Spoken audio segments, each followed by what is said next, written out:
Thank you, Donald, and good evening, everybody.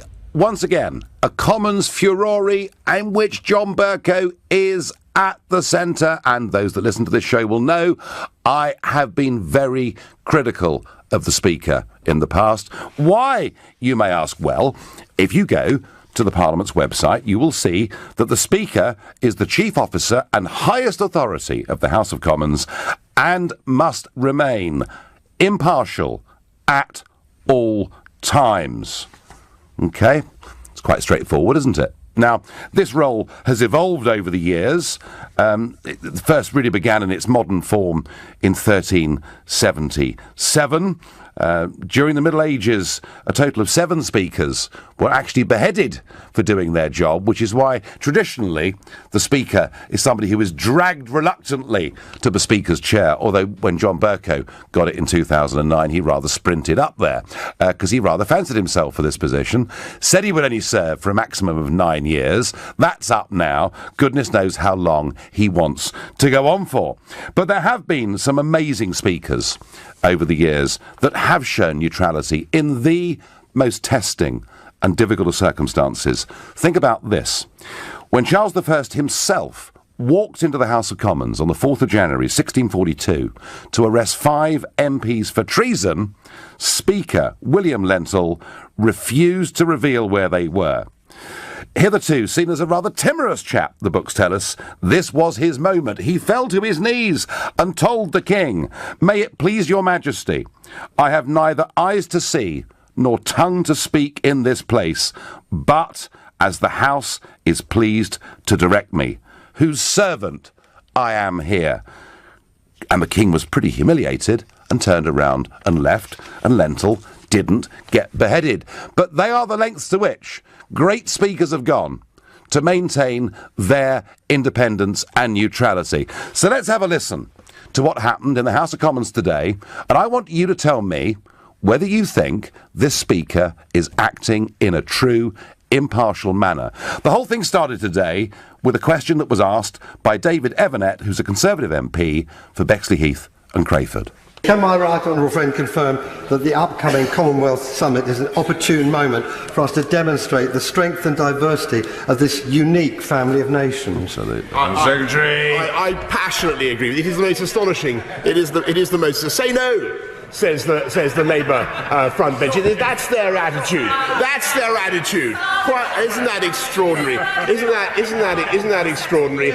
This is an institution. Say no, says the noble and learned lady, the Baroness, whatever it is. I can't remember what it is. Newgee.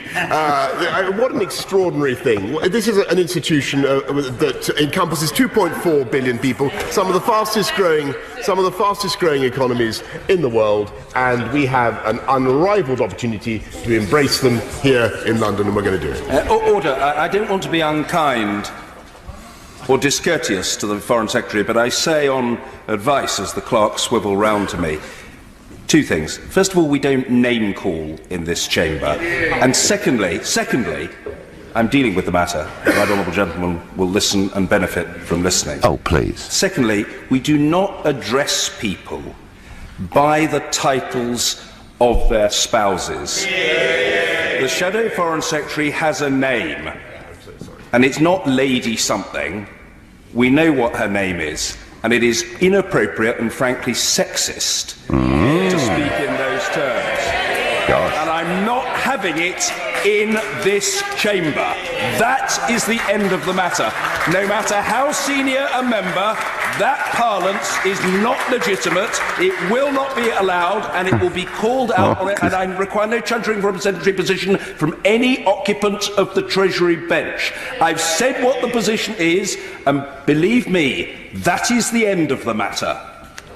I hope I've made the position extremely clear to people who are not well informed about such matters. Oh dear, oh dear. It's painful. I mean, let's discuss in a minute whether or not what Boris did was sexist or not. But who does this person think he is? I mean, is this the Messiah who's come back to correct us all and put us on the right path? It is arrogant, it is stuck up, it is full of virtue signalling, and more importantly, he again and again and again is incapable of being impartial. He clearly takes the other side of the argument. Just a few weeks ago, I reported on this show a car sticker that was in the front of his Range Rover, which said a nasty word about Brexit. He's not impartial. My view is that it is time for him to be removed. Do you know, in a year and 2 days, we're going to get back the independence of our nation, and with it the sovereignty of people of this country, and they'll be represented in Parliament. Surely a sovereign Parliament back in charge of our nation's affairs deserves better than this. That's my view. If you agree with me and think the time has come to boot Bercow, then call me on 0345 6060 973, or perhaps you think, no, actually, he's been a good speaker, he defends the rights of backbenchers, and he is fully entitled to dress down Boris for making such an off-the-cuff remark, in which case text to 84850, or maybe you think we should be considering somebody else to be Speaker, whether it's a Harman or a Rees-Mogg. Let me know your ideas by tweeting using the hashtag Farage and LBC at LBC. And, of course, as ever, you can watch the show here on Facebook, and you can comment there too. So I think this guy has shown ever since 2009 that actually he is very much biased towards the Labour Party. And what an extraordinary journey John Bercow has been on. You know, when you think that in his student days, you know, he was part of the Tory right.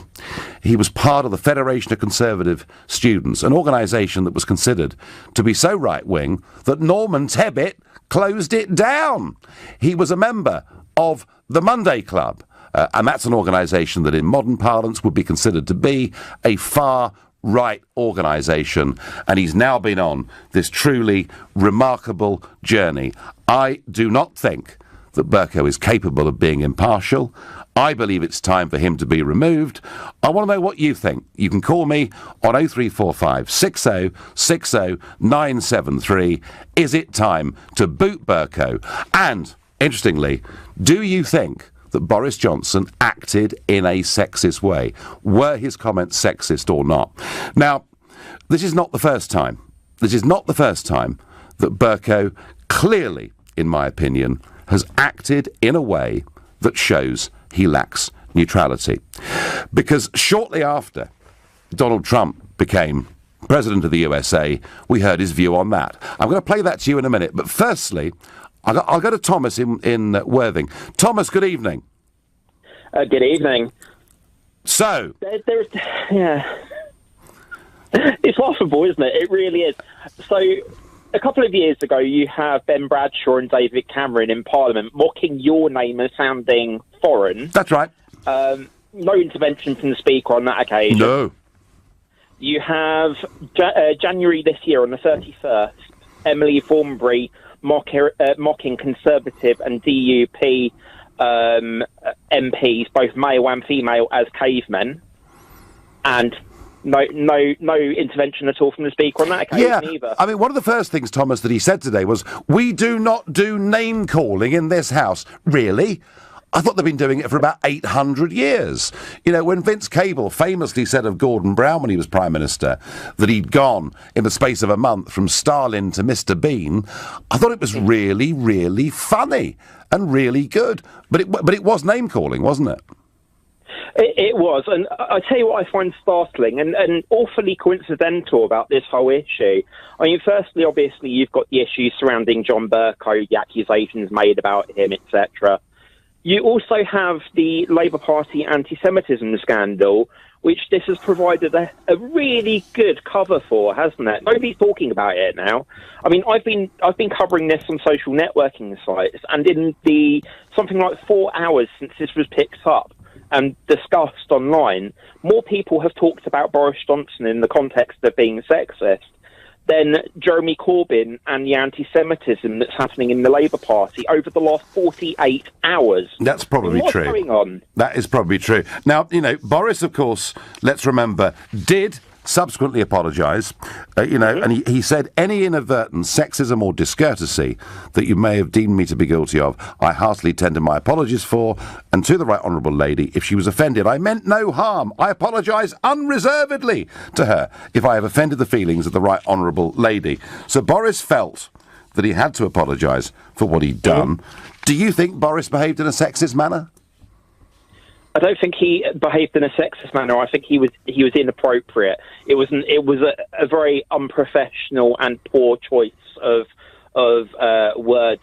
But I again ask. I mean, there's been so many instances in the last 24 months where people have said, blatantly outrageous things, made outrageous accusations involving Russia, for instance, that have absolutely no basis in any proven reality, and there's no questioning from the Speaker. And then on this occasion, following such accusations, he jumps forward and promptly makes a kind of heroic speech. Oh, absolutely. I mean, he sounds like Sir John Gielgud, doesn't he? I don't know who he thinks he is, this bloke. I mean, is he an impartial speaker, Thomas? No, I don't think he is. I mean, is it time they got someone better? Oh, absolutely. I don't know who that would be, though, to be honest. Well, we'll debate that over the course of the next hour. Thomas from Worthing, thank you for your call. Breaking news: Great Ormond Street Hospital for Children has confirmed that it will retain a £530,000 donation from the President's Club, overturning the previous decision to return it. I'm very pleased to see a real outbreak of proper common sense supported by a vast majority of the population. You're listening to The Nigel Farage Show. Is it time to boot Bercow? And whilst he was there attacking Boris Johnson and virtue signalling and taking the high moral ground and taking the Foreign Secretary down a peg or two, I'm asking you, do you think that what Boris said was sexist? But far more importantly, do you agree with me that this Speaker of the House of Commons finds it virtually impossible to be impartial? Now, all of this, it's important to say, is going on against a background where John Bercow has been accused by a former member of staff of bullying. Now, to be clear, Bercow strongly rejects all the allegations against him, and a spokesperson for the House of Commons Commission said the Commission agreed that an inquiry should be initiated immediately and tasked its non-executive members, who are not parliamentarians, with appointing an independent expert to lead the inquiry and with developing terms of reference in collaboration with that person. So there is an inquiry into John Bercow and whether he's guilty of bullying. So there is some of that there in the background. I get on Facebook, Boris was possibly a bit rude, but definitely not sexist. Bercow was playing to the gallery to help him get out of the hole he's in. New Speaker, long overdue, says Andy. Hi, Nigel. I would sure back a call to boot Bercow. He's my local MP and completely useless to me due to the fact he has to remain impartial. Well, actually, I think you'll find, whoever sent that, that when he gets re-elected each time, he says because he's Speaker, actually, in many ways, he's got even more influence. Jacob Rees-Mogg, I knew this would start before long. Jacob Rees-Mogg would be a great replacement for Bercow, but I'd prefer Jacob to be Prime Minister. Either way, Bercow needs the boot, says Kathy. Hassan is a first-time caller from Croydon. Good evening, Hassan. Hi, Nigel. What I wanted to say was that Boris Johnson was not rude, but then Bercow, he was just defending a lady. How would you feel if I say, sir, whatever your name is? Obviously, it does sound rude. So although he wasn't sexist, he was rude, and it was Bercow's job to keep the order in the house, and that's what he was doing. Okay, Hassan, just to get the facts of this so that everybody's completely clear, Emily Thornberry is married to High Court Judge Sir Christopher Nugee. So she could use her married name, Lady Nugee, if she chose, but she chooses to go by her maiden name, as we call it, or used to call it, of Emily Thornberry. So that's the situation. Yes, still, Boris Johnson forgot the name, and he used the title, and Bercow, rightfully, I think, corrected him that he should not use her, call her by the title, and he was just maintaining the, order in the house, rather than just. So I don't think this is the reason just to boot Bercow out because of that. Yeah, the other things. Yes, I mean, Hassan, just to finish off on that. Look, he forgot what her name was, but hey, that's Boris. Boris forgets all sorts of things, all of that. I mean, isn't it reasonable, Hassan? Isn't it reasonable to tease a front bencher from a left-wing Labour Party about the fact that she's got a title such as Lady? Well, teasing is another thing, but we are talking about the Houses of Parliament. All right, so you thought, Hassan, thought with this he went over the line, yeah? I think I think Bercow did not, but Boris Johnson did. Okay. Just for example, I say, sir, whatever your name is, I don't remember it. But my point is this: that is a bit rude. It is not sexist. I won't say it is sexist. No. But it is rude. OK, Hassan, no, thank you very much for your point of view. Thank you, Hassan. They're a first-time caller from Croydon. And by the way, I think Boris is really good at forgetting all sorts of people's names. I remember once I was with quite a well-known MP, and Boris came up and chatted to us, and he completely had forgotten who the other chap was, despite the fact they'd sat together in Parliament for years. So I think this is a bit of what Boris is like. I don't think he meant to be offensive. I think he thought he was being funny. He thought he was teasing. I don't believe it was outright sexism. But hey, tell me I've got this wrong. Tell me Bercow is with the modern mood on this stuff. You can do so by calling me on 0345 6060 973. Daniel is a first-time caller, another first-time caller to the show from Hayes. Good evening, Daniel. Good evening, Nigel. I believe your friend, foreign minister, you need to behave. I think she's not someone or something, or he forgot her name. He is rude, he's sexist. I think John Bercow, he was doing his job, and he done it properly. And he made him to be aware, whatever his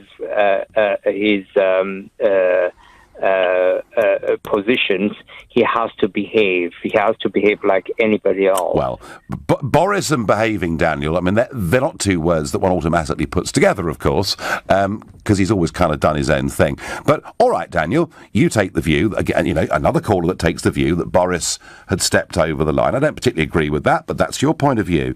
And, all right, so John Bercow was doing his job. If he's doing his job, Daniel, why did he have to grandstand and come across with such total pomposity? Because he said someone, as if he doesn't really sort of remember her name. It's just he was over the top. It's just...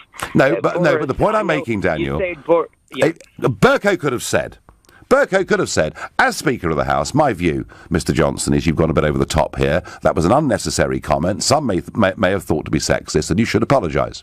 And sat down. Instead, we got this grandiose speech. I mean, you know, I thought he was at the Old Vic when he was delivering it. I mean, it was grandstanding on a most extraordinary scale, Daniel. Maybe I slightly agree with you. He probably was over the top. However, he was trying to make the point.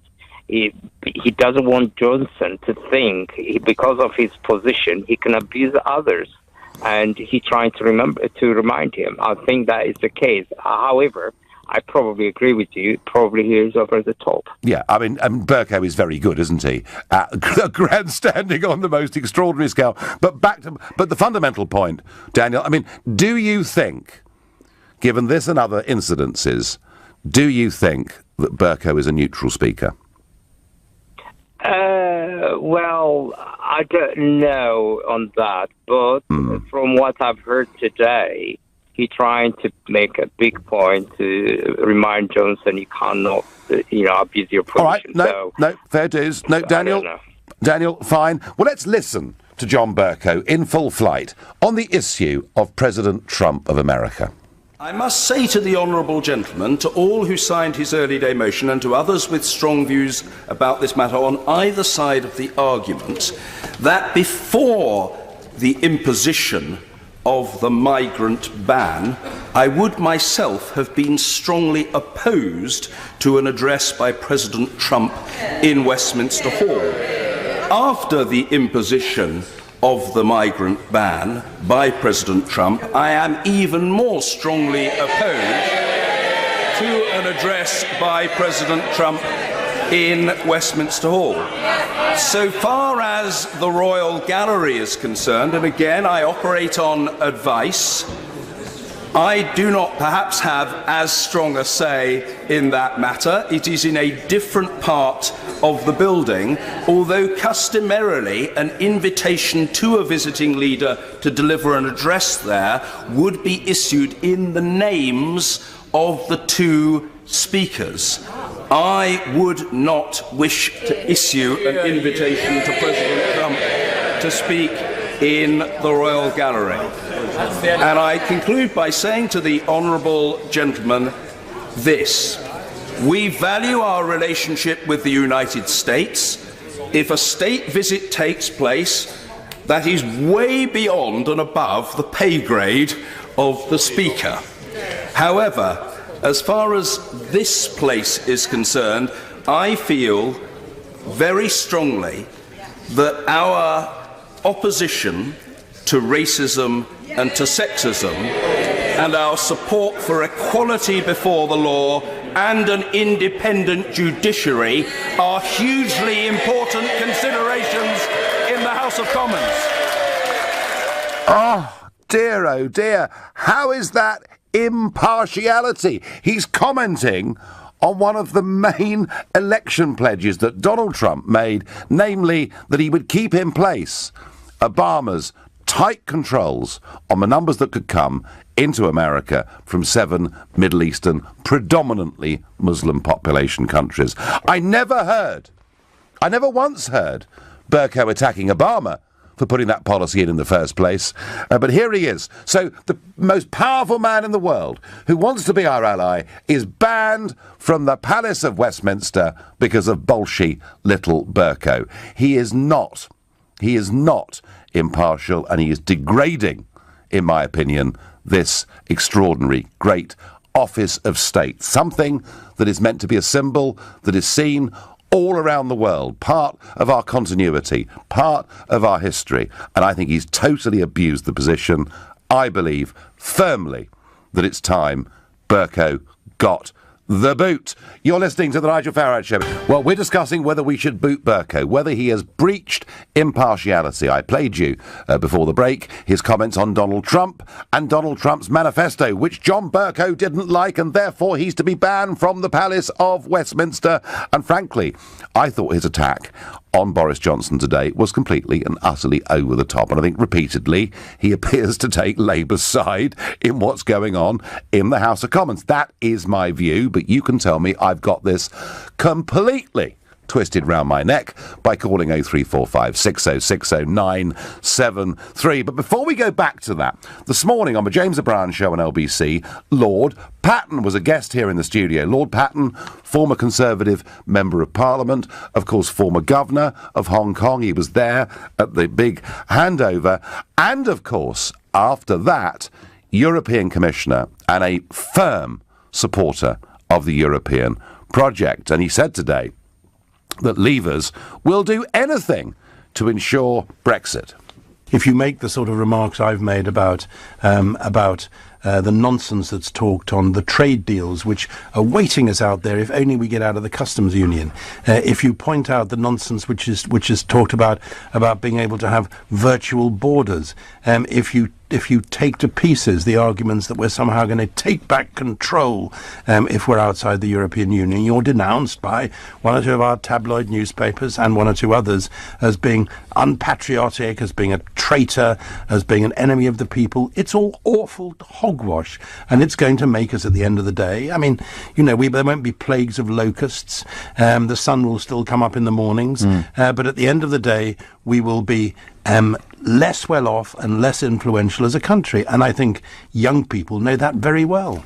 I mean, the Brexiteers, having recognised that people wouldn't go along with the idea of a hard Brexit with an over-the-cliff, onto-the-rocks Brexit, they're now prepared to settle for anything. So it's not a question of no deal is better than a bad deal. The question is a bad deal is better than still having the possibility with no deal of being inside the European Union. So they're prepared to put lipstick on a pig if it's necessary.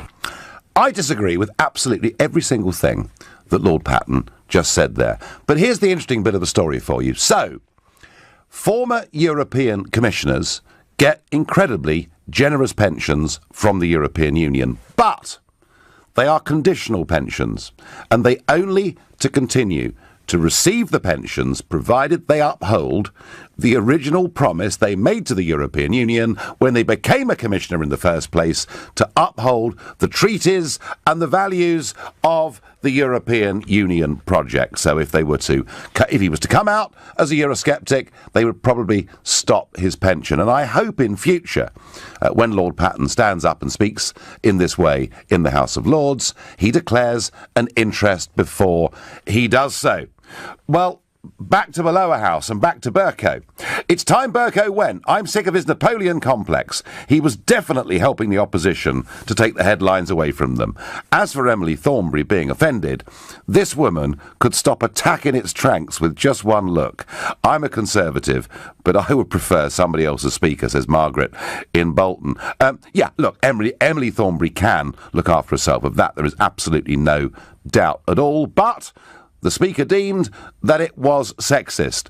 What does Robin from Whitehaven in Cumbria make of today's exchanges? Good evening. Hello, Nigel. I think you're wrong on the account of Donald Trump and also on the account of Boris Johnson. All right, well, we're not debating Donald Trump tonight you mentioned directly. You mentioned that Bercow was wrong to voice his opinions. Oh, totally. No, well, if there's an invite issued and John Bercow, the two speakers of the House, supposedly have to have the name on it, and he doesn't want his name on it. He has every right to say he doesn't want it. Because of policy, Robin. Well, it doesn't matter whether it's policy or not. If his name's got to be on it, he has every right to say his name shouldn't be on it. You wouldn't like your name put to something that you completely disagree with, Nigel. No one would. But he gave us. But this isn't a personal thing. He was very explicit there in saying that he disagreed with Trump's immigration policy, upon which he was elected, and which, by the way, Obama started before him. And he then went on, in a sort of highfalutin way, to basically say that the American president was sexist and racist. I mean, that is breaching any rules, surely, Robin, of impartiality. Well, if he doesn't want his name put to any invite, he's perfectly entitled to not have it. And as for the... Right, go on. As for the Boris Johnson with Emily Thornberry, we've had a lot of media coverage of women in Parliament and the 100 years since the vote. So I think the way that John Bercow dealt with it was absolutely bang on the money, perfect. He slapped Boris down for what Boris's remarks were, which I don't know whether they were intended to be offensive or disrespectful, but I thought John Bercow dealt with it perfectly, and that will be an example and a warning to anyone else who wants to behave in that manner. Yeah, I mean, let's get humour out of the Commons completely, Robin, shall we? Well, it depends on humour.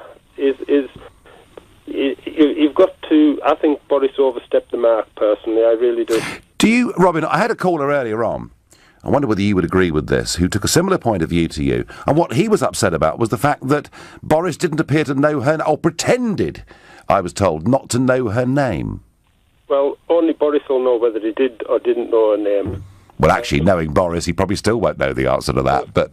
Well, do you think Boris is the right person to be the Foreign Secretary if he can't remember someone who sits opposite him every week? Well, he wasn't. Well, I think he remembered her working name, or maiden name, choose whichever you wish, of Emily Thornberry. He clearly forgot that she was by married name, if she chose to use it, Lady Nugent. Robin, do you think Johnson behaved in a sexist manner today? I don't know whether it was sexist. I don't think it was sexist. All right, so was the Speaker's grandstanding, frankly, over the top? I don't think it was over the top, because I think he had to make an example of someone who behaves in that manner. All right, but it was a real sort of humiliating dressing down rather than a mild ticking off, wasn't it? Well, I think it was deserved. All right, no, Robin, listen, fine, you've made your point. I don't really agree with that. I think people should have fun, but hey, lots of you agree with Robin. Hold on, Nige, you just said, oh, that's Boris being Boris. So what's the issue with the Speaker doing the same thing? Andy. Boris is a political figure. He is elected for the Conservative Party. He is the Foreign Secretary. He is political. He is biased. He has opinions. That's what he's supposed to do. John Bercow is holding this great office of state that has been there since 1377, and which, on Parliament's own website, tells us they have to be neutral. Goodness me, Speaker Lenzel during the Civil War even managed to be neutral in the face of the King, who could have cut his head off, but he did it because that's the job of being Speaker. And Bercow is not neutral on Trump, frankly on Brexit, frankly on the Conservative front bench, and many, many other things. That's what I think about it, Andy. I'm going to ask Michael in Mansfield what he thinks. Michael, good evening. Hi, good evening, Nigel. Yeah. Can I just say, just before I jump into that, I thought what you were saying earlier about Lord Patton was outrageous, really. I thought Lord Patton spoke with intelligence, with dignity and authority this morning. And for you to say that... Well, I mean, Michael... Hang on, let me finish. Hang on, let me finish. You're trying to impugn that he was just saying that because he was getting his pension from it. And you, yourself, who didn't even turn up to, was it 1 out of 42 meetings on the fisheries? You've barely done your job as an MEP, and you quickly said, but you bloody well will take your pension. Well, Michael, I very much doubt... I tell you what, Michael, unlike Lord Patton, it's very unlikely. It's very unlikely I'll get it. But did you know, Michael, had you ever heard... anybody, and you may hear Lord Mandelson or Lord Kinnock or any of our former commissioners, had you ever heard before tonight's show the fact that former commissioners' pensions are conditional? Had that fact ever been given to you? The fact I'd heard that you never did your job as an MEP... Oh, Michael, please, do you know something? I have... as a British MEP, travelled more, spoken at more meetings, led a parliamentary group for longer than any other British MEP. So I'm not interested in listening to that nonsense and that spin. I've worked damned hard at it for 20 years at a big cost in many ways. Now, forget me. Let's talk about John Bercow. Okay, John Bercow, very, very good speaker. And he was absolutely right and utterly impartial. As your previous caller just said, so realistically, Boris Johnson can't remember his shadow's name. Yes, that sounds just like Boris. Yes. Well, in which case he's incompetent and shouldn't be doing the job, should he? Well, you may have an argument there, Michael. Let's just cut to the quick of this. Do you think that Bercow was right to call Boris sexist for what he said and did? Absolutely. Johnson was patronising and arrogant as per form. And do you think in return... Do you think in return Bercow was also patronising and arrogant? No, I think he was authoritative, and I think he was absolutely right to carry on because clearly what you couldn't see in the camera, though, you could see the implicit that Johnson wasn't listening to a word he was saying, and he was basically told, shut up, listen to what I'm saying, because I'm speaking to you, and you'll benefit from hearing this. I thought it was absolutely the right point. Michael, we disagree on virtually everything, but hey, that's LBC, and you're free to come on and say it. You're listening to Nigel Farage here on LBC. Well, Easter is just a few days away, and of course, one of the traditional dishes that is served is lamb. And very interestingly, Morrison's, who claimed to sell more lamb, or certainly in 2017 sold more Easter lamb than any other business in the country, so they say, have now said that all of the lamb they sell this Easter will be British, and they're doing this after listening to their customers. In previous years, a third of what they'd sold had come from overseas. But more than that, they've decided that each of its joints will have a blue passport on it in order to make the origin clear. The grocer's passport design, complete with its own crown and crest, is inspired by the iconic British blue passport first produced in 1921. I wonder whether Brexit is actually going to make us start buying British more in a bigger way. I rather think it might. But you know what? We'll debate that another time. For now, we're talking about Bercow. We're asking whether he should stay as Speaker of the House of Commons or whether, as I think, he's shown himself, frankly, just to be unable to be impartial. How the heck can addressing a lady by her husband's name be sexist? The Speaker certainly likes his own voice. I wouldn't have apologised, Graham, nor would I. If the Speaker is to be impartial and non-partisan, why did Bercow reveal he voted Remain? Quite. I don't know to what extent this influences the dynamics of the Commons, but he seems to like the sound of his own voice, says Paul in Lancashire. All of this insistence that Boris Johnson forgot Emily Thornberry's name is so disingenuous. Nigel Farage knows perfectly well that MPs never address each other or refer to each other by their names. Johnson should have referred to Emily Thornberry as the Shadow Foreign Secretary or the Honourable Member for South Islington. And whoever sent that, you are absolutely quite right. That is how MPs are supposed to address each other, but they don't always. And Boris did it all in a very Boris way. I think he thought it was all a big joke. But was it really sexist? And did it need addressing down on the level that he got? That's really what I'm asking. I'm going to ask Nick in King's Lynn that very question. Good evening, Nick. Good evening, Nigel.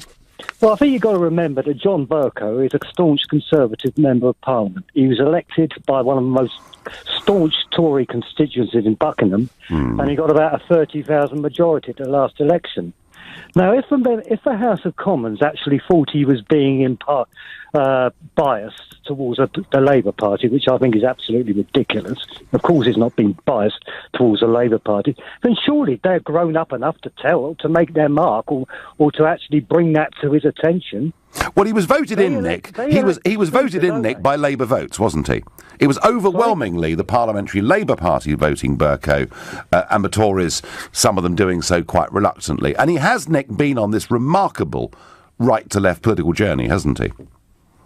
Well, yeah, you see, but if anything, I think it's more or less the Parliamentary Labour Party in the muddled-up state it is at the moment. It's showing more bent towards the Conservative Party more than anything. But I think what's really the issue here is what is this constitutional role of the Speaker? How can a Member of Parliament be neutral on anything, whether it's Speaker or not? I always think the role of a Speaker should be the role of a civil servant. Nick, hang on. Judges have their own opinions in private. Judges have their own views. Judges can vote in elections, but a judge sits on a case, and they use his or her knowledge and brains to judge a case. And the Speaker is asked to leave behind his or her political opinions, but to run the House in a neutral way that is a credit to the nation. And I'm arguing, Nick, that if you listen to the Trump clip or the dressing down that Boris got today, or the car sticker he had in his window, that this guy is not neutral and lets the world know it. Well, the House of Commons are grown up enough to actually react to that if they think he is, aren't they? You may think that, Nigel, but not necessarily the elected House. You may think that. I couldn't possibly comment. Nick, I think a lot of people are worried about whether this guy is displaying neutrality. But you feel, Nick, he's been a good speaker, yeah? I don't particularly really assess them, really. I think he's just as good as anybody else, quite frankly. But I always think if they're going to have a Member of Parliament to do that job, it's rotated a lot more often than it is. Well, every 5 years they're elected. Yeah. Generally, Nick, speakers don't serve for a long time. John Bercow was a very young speaker. He promised he'd serve a maximum of 9 years, and that time is pretty much up now. But I bet you, Nick, he's still there in 2022. Nick, I thank you very much indeed for your call. Going to go to Catherine, who's a first-time caller from Hertfordshire. Catherine, good evening. Hi, Nigel. How are you? I'm well. So what did you make of Boris's comments today? Well, I thought it was pretty rude. Mm-hmm. And I don't like particularly the fact that you indulge his behaviour, that, oh, this is just Boris. Oh, Boris does this. Boris was joking. You shouldn't indulge people like this. And this is what's wrong with society, I think, is the basic fundamental principles of being a decent person. Those lines are blurred. People say what they want and do what they want. And the fact that Mr. Bercow, I don't think it was a dressing down. I think he just reminded us all of the fact of how to address people and how to be polite. I don't believe it was sexist, what Boris said at all. No, Good. I agree with you there. Good. But everybody, honestly, Nigel, and liking the sound of his own voice, I think all public figures like the sound of their own voice, including yourself. Well, that may be a very fair criticism, Catherine. However, I don't think that when I'm getting up and speaking, that I'm necessarily going for an Oscar, but I thought that the Speaker of the House of Commons today was completely over the top in the way in which he handled this. He might have sounded a little bit arrogant, I agree, but most eloquent people who don't stammer and who have the courage of their convictions, they do come across a little bit arrogant. I've been told I sound arrogant sometimes. I don't believe it. Honestly, Catherine, I think he was over the top. You and I don't agree on that particularly. But look, on the Boris thing, and you say yourself he wasn't being sexist, and I absolutely agree with that. And that was the centrepiece of Bercow's attack, and I think he was wrong. But what Boris was doing, and it may have been slightly unparliamentary, and all right, I do accept, Catherine, I excuse him because I say he's Boris and he is outside any of the norms. But isn't it reasonable that people in life, in the House of Commons, and you and I on this phone call, isn't it reasonable that people can tease each other a bit? I mean, you teased me, didn't you, in this phone call? A little bit I did, but I know you can take it, Nigel. Right. Well, Emily Thornberry can take it because she's a front bench spokeswoman for the Labour Party, very seasoned in politics. I bet she wasn't that offended. Well, you know what? I don't purport to know a lot about English politics. It really befuddles me, honestly. I'm just talking about the behaviour from one human being to another. And was she? I don't know. Was she upset about it? I wouldn't think so. I think she can handle herself. Catherine, where are you from? Originally, I'm from South Africa, but I'm an American citizen, and I detest Donald Trump, but that's another story. Well, I tell you what, wait, I know this is the first time you've ever called LBC. Yes, but I'm nervous. My heart's pumping well, I tell you what, it doesn't sound like it. Now who deserves an Oscar? It's been a delight talking to you. And when we discuss Trump, come on and ring us again. Thank you. My last caller tonight on this subject is Christine, who's calling from Wellington. Good evening, Christine. Hello, Nigel. I think it's the first time we've spoken. It is. I agree with you. Boris can be a buffoon, but he wasn't being sexist. No. And Bercow, as far as I'm concerned, is a jumped-up little twerp with Napoleon syndrome. Right. Well, you've got a firm view. Get rid of him. They really should. Well, whether he's a jumped-up little twerp is a very subjective comment. Some would agree, Christine, many wouldn't. But what I'm asking is, does he really represent this historic role of Speaker of the House of Commons in a neutral, impartial way? No, he doesn't. Bring back Betty Boothroyd. Bring back Betty Boothroyd, I think, actually. Do you know something? When she was Speaker, she really won, didn't she? Widespread She was fantastic. admiration. And I tell you what, Christine, not just in this country, because, Prime Minister's Questions is the one bit of Parliament that is seen all over the world. It's something people talk about in America, Australia, wherever you go. And I think we need to have a Speaker who is there doing an independent, neutral job. He's got to be impartial, and he's not. Is it time, Christine, to boot Bercow? Absolutely. Thank you very much indeed. And thank you, everybody. Some very strong opinions on Bercow and Boris. I'm not surprised. You've been listening to The Nigel Farage Show.